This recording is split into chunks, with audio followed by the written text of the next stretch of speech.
Hi guys, so unbox tayo ng bagong wireless machine natin. So this is a clone from clone FK1. So yun yung pinakabagong produkto ng FK1. So kinopya na ng mga Chinese. So this is the copy.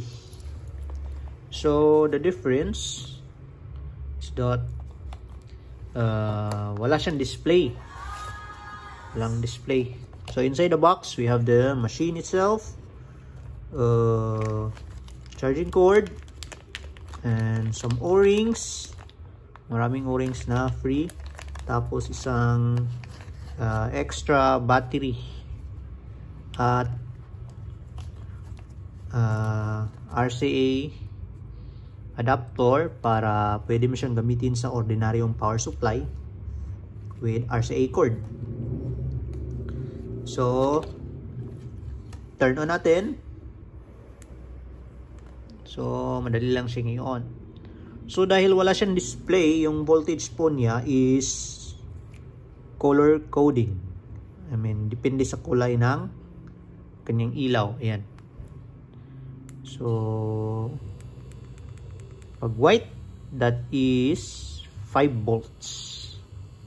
Tapos, pag iakyat mo siya, nagbi-blink. That is 0.5. So, that is 5.5. Tapos, pag yellow, that is 6. Pag nag-blink naman, 6.5. Then, orange, that is 7. And so on and so forth.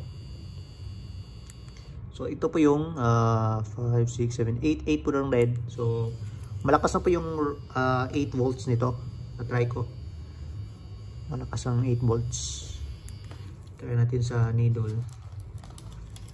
So this is ang stroke niya is 4. So maganda siya sa solid lines at solid shading.